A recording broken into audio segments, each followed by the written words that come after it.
Welcome to this explainer. When you really think about it, massive empires rarely just pop out of nowhere, right? They usually ignite during times of absolute chaos.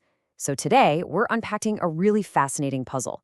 How did a small nomadic group of warriors capitalize on a massive power vacuum to literally change world history forever? And just to put things in perspective, we are talking about a continuous stretch of absolute dominance across Europe, Africa, and Asia. This wasn't just your standard kingdom. It was a sprawling, tri-continental superpower, and its geopolitical shockwaves are, for sure, still being felt today. So let's dive right into the rise, the peak, and the eventual fall of the Ottoman Empire. We're going to explore their incredible military might, their brilliantly complex government structures, and yes, the shocking betrayals that ultimately triggered their downfall.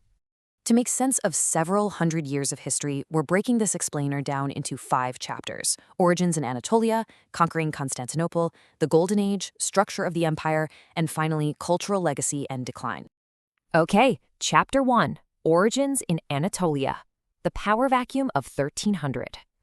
Let's set the stage. The year is 1300, and the Eastern Mediterranean is in total flux. The once mighty Byzantine Empire is fading out, and the Seljuk Turk state has been destroyed, which leaves the Anatolian peninsula totally fragmented. This created a massive opportunity, a rapidly changing world with no single dominant power. It essentially left the door wide open for extreme ambition. Stepping right into this void were nomadic Turks who saw themselves as Ghazis. Basically, these were fierce, martial societies of Islamic warriors. They systematically raided bordering lands where non-Muslims lived, aggressively and relentlessly pushing their territorial boundaries outward. Now, the absolute standout among these Ghazi warriors was a leader named Osman, who managed to build a strong little kingdom in Anatolia. Interestingly enough, when Western Europeans heard about him, they mistakenly thought his name was Othman, and that slight mispronunciation, that's exactly where his followers got their legendary name, the Ottomans. Fast forward a bit, between 1300 and 1326, Osman and his successors, who, by the way, started calling themselves sultans, meaning ones with power, expanded incredibly fast. But their real genius wasn't just brute force, it was strategic assimilation. They actually ruled with surprising accommodation for the era. Muslims served in the military but paid no taxes, while non-Muslims paid a tax but were exempt from the army. It was so highly pragmatic that many people just easily adjusted, or they simply converted to Islam for the tax break. This steady growth really only faced one early hiccup, a pretty crushing defeat in 1402 by the Central Asian conqueror Timur the Lame. Moving on to Chapter 2, Conquering Constantinople, the escalation. So, despite that setback with Timur, the empire bounced back fast. Following a bit of an internal power struggle, a lineage of incredibly powerful rulers took over. We're talking dramatic, ruthless expansion, especially under Selim the Grim, who captured everything from Syria and Palestine all the way to the holy cities of Mecca and Medina, and eventually Egypt. All this aggressive momentum builds up to Mehmed II in 1453. He set his sights on the ultimate prize, the heavily fortified remnant of the Old World, Constantinople. And the sheer scale of his military commitment here was just staggering. He amassed 100,000 foot soldiers and a massive fleet of 125 ships for an absolute overwhelming siege. I mean, that is an unbelievable logistical feat for the time.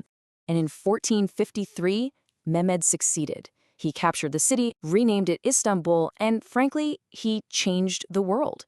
This was way more than just a symbolic victory. By taking the city, he secured the Bosporus Strait.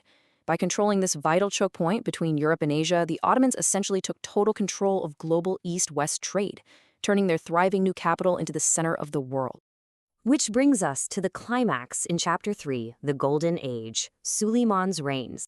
Taking the reins in 1520, Suleiman I became the architect of the empire's absolute zenith over a remarkable 46-year run.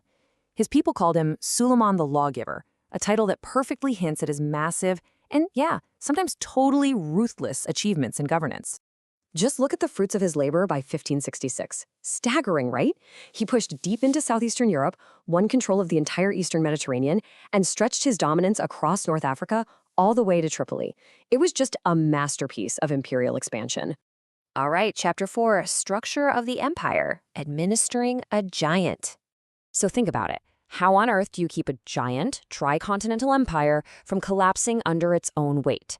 Well, Suleiman relied on a highly structured, intensely controversial bureaucracy powered by a policy known as the diverse Shermay. Essentially, this was a formalized system of creating a loyal military and administrative class by taking Christian children from conquered territories and enslaving them. It functioned as a terrifyingly efficient pipeline of loyalty. Conquered Christian youths were taken from their families, put through intense training, and converted to Islam. Then they were molded into either elite military forces or high-ranking government officials. The Ottomans literally transformed the children of their conquered enemies into the very machinery of their own state. The most famous product of this whole system? The Janissaries. Raised with absolute discipline and cut off from their original families, their sole loyalty was to the Sultan. They fought with unmatched ferocity and became the absolute backbone of Suleiman's military dominance. And finally, Chapter 5, Cultural Legacy and Decline, the Seeds of Stagnation. Now, you might be thinking it was all just brutal military might, but history is rarely one-dimensional, is it? Alongside this brutal military structure existed a remarkably progressive civil administration. Suleiman completely revised the empire's legal codes, and despite the harshness of the Devshirme, the wider empire was deeply cosmopolitan, guaranteeing religious freedoms and protections for Jews and Christians, which actually fueled a massive cultural and artistic renaissance. You can literally still see this cultural boom today. The empire became globally renowned for its magnificent architecture. By blending Persian and Arabian styles, they engineered breathtaking monuments with towering minarets and massive sweeping domes, architectural marvels that still define major city skylines across the region. But here is the dark twist of the whole story. For all these magnificent accomplishments, Suleiman was eventually overcome by intense paranoia and toxic palace intrigue.